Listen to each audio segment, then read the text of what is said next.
Typically, the things that are good for you are the things you resist the most. A lesson on parenting. Okay, I am back, and today is Tuesday, which means it is the second day. If you are listening to this in real time, it's day 2 of my 5-day Good Enough Parenting Unchallenged. So a gentle reminder to head on over to Instagram. Check it out. I have them up the previous days as well, so you can find those in my feed or on the HGTV. Fuck no, not HGTV. IGTV.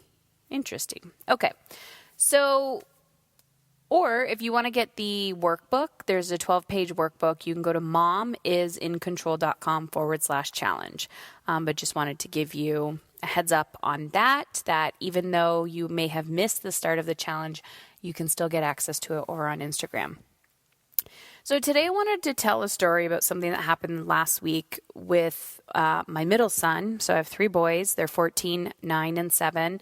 And my 9-year-old, he has some, you could call it sensory stuff, like sensory processing. He definitely has a difficult time when certain fabrics are touching him. He doesn't do well with transition. He's pretty much part of the reason why I do what I do, because that kid is very quick to anger and has a difficult time. He loves structure. And he loves step 1, step 2, step 3, step 4.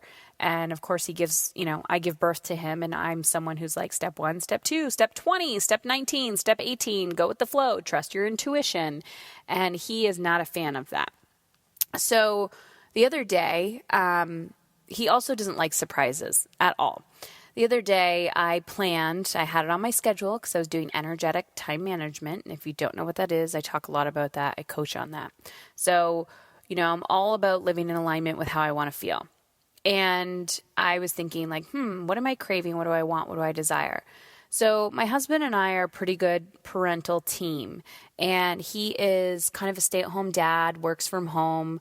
We run a few businesses, and, he works less than I do. So he's taken on a lot of the domestic roles. And I've been traveling a little bit. So it's like, hey, honey, I'm just going to give you like a day to yourself, and I'm going to take the kids the afternoon. So I took the kids, and I'm like, I'm going to go check out my friend's new studio, because she opened this like arts. It's called Sketch, but it's like an art workshop place. So they have drop-in, they have adult art classes, they have kids art classes, and she's just like a really awesome human. And so I wanted to go visit. And so it was a Sunday, and she had some drop-in classes for the kids. So I'm like, okay, I'm going to take all 3 boys and we're going to go, right? So I'm like, how do you get a 14-year-old there? And I let him know, and he's like, I don't want to go. But this is the beauty of developing connected relationships with your kids. I'm walking out of the house, and he's like, you know what, I'm going to go. And I'm like, you don't really have to do anything, because I don't want to put the pressure on him, right? So he comes, and everyone's there. And my middle one, Calvin, had a really difficult time. He had epic meltdowns and tantrums before. But knowing him, knowing his emotional and behavioral process, I know that he's going to resist attending these things because it's the fear of the unknown. He doesn't know what to expect. So I have to put my earmuffs on. I have to put my headphones in, my earplugs, whatever I want to do, non-reactive, be loving and compassionate while I get out of the house. And this is where I talk about being proactive instead of reactive, right? Making sure that I'm setting myself up for success, that in this moment when he's having the epic meltdown, I am the calm in his chaos. So it was going great, going awesome. And then, he's losing his shit. And I'm just like, oh my God, how long are you going to lose your shit for before we get there? So meltdown after meltdown after meltdown, I know in my brain that he's going to be fine once we get there. But I just had to sit with it, because the easy way out would have been for me to say, fine, you can stay home with your dad and I'll take the other 2. And he would have been content with that. If it were up to him, he'd probably be a hermit and be homeschooled and stay in the house all the time. And so, this comes back to this kind of like soul lesson, the spiritual lesson of doing the shit that we don't want to do that we know is going to help us grow.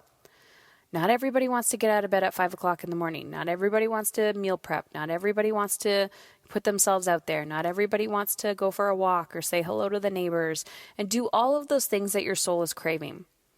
And regardless if you think it's ridiculous or not, the art of creativity is so, so good, not only for your soul, but for your brain development, for your nervous system, and just overall wellness and helping you feel in alignment and connection and all of these good soul foods that we are craving.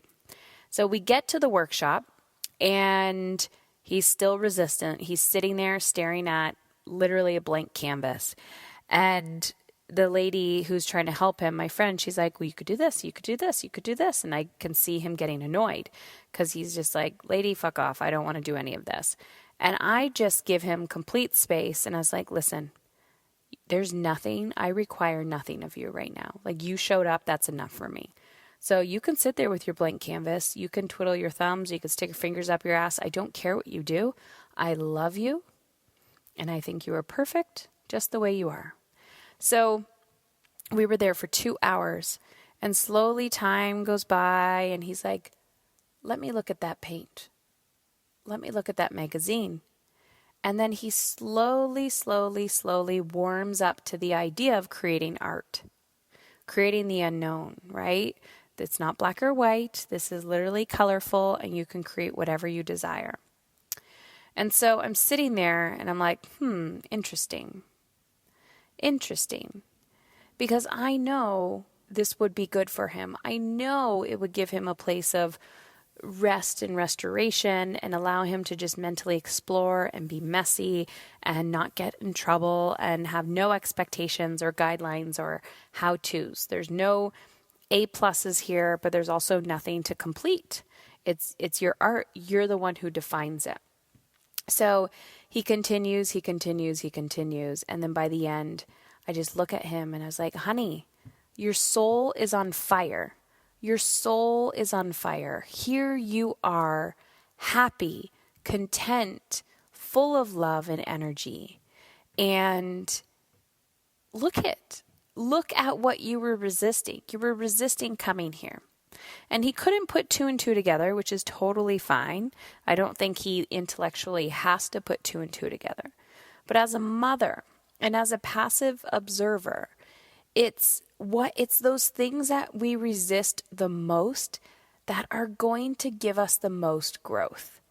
And so I could have bought into my emotional distress, right? Old me would have not been prepared for that moment.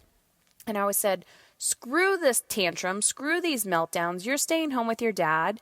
I'm going out. If you're going to act like this, I'm done. And then it would have, disrupted my day, and then I wouldn't have had fun, and I would have been there and I would have been rushed. And instead I said, I see and accept you for your big emotions. I'm not judging you for it. I know this is scary.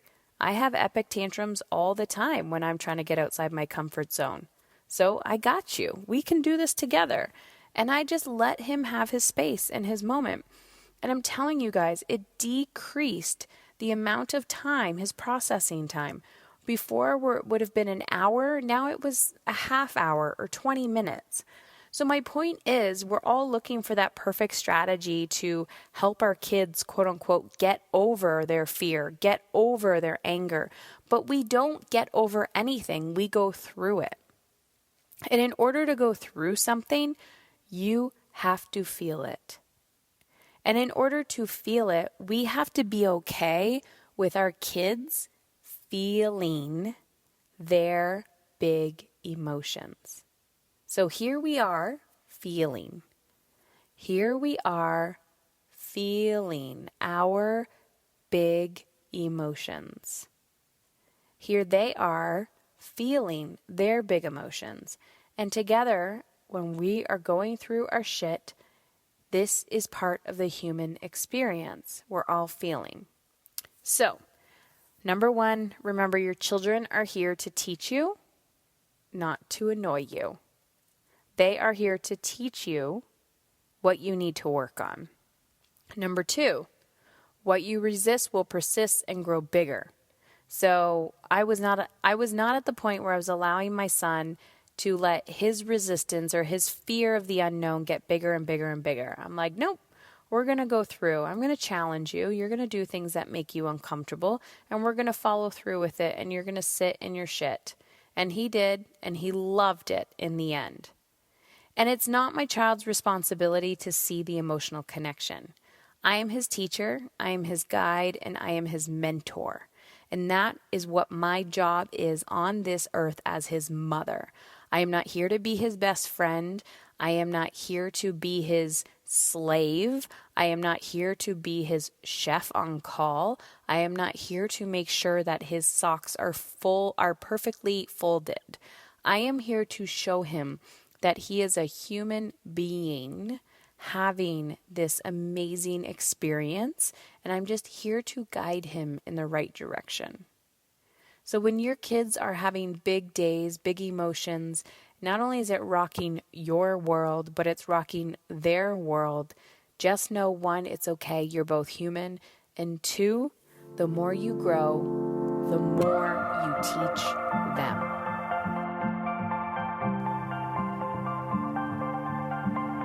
Hey guys, as the podcast has grown over the years, so have people asking me for advice, tips, resources, and products. So what I've decided to do is to advertise a few products here and there that are near and dear to my heart that have transformed my life. So I want to talk about Polar for a little bit, Polar. Polar contacted me a few months back and said, and I'm going to be completely honest with you, probably too honest. They said, hey, Heather, we want to send you a watch. And I was like, why the fuck do you want to send little old Heather Chauvin a watch of the Mom is in Control podcast? I am not a fitness guru. And they said, well, that's exactly why we want to share it with you. We want you, average, everyday woman who is just here to try to feel, content in her own body and mind, showing her that you have control over how you want to feel. So they sent me this watch, and I was like, okay, what's the difference between this watch and maybe, I don't know, an iWatch? I'm not big into this technology. And it wasn't until I actually got on the phone with them when I said, listen, I am not going to advertise a product that I haven't fallen in love with. So lo and behold, I get this watch, I put it on. I'm like, okay, it's your everyday digital watch. Like, what the heck is the difference? But this Polar watch has recovery insights with nightly recharge, personalized training with FitSpark, and sleep quality insights and sleep plus stages. So what the fuck is that? So here's my point. I had to wear this watch at night, and every night, based on the workout that I did that day, and also my quality of sleep, it would tell me the next day what type of workout I could do. So this is great for the ambitious go-getter who is always, I don't know about you, but I used to be this all or nothing mentality where if I didn't work out 5 days in a row, I was a failure. So now I can actually see how my body is recovering. And the nice thing about this, when it came at the right time, is because I've really been working on my hormonal health too. So if you are not already paying attention to your quality of sleep, then I highly suggest you put the Polar, Polar watch on your holiday wish list. It has been a game changer for me to be able to have those stats, to look at them in the morning and to understand, well, maybe this is why I'm not feeling amazing. So looking at my hormones and also paying attention to the quality of sleep not only has allowed my body to recover better, but it's allowed my mind to recover better, which makes me emotionally stronger and less reactive during the day with the kids. So go check it out, Polar, Polar.com,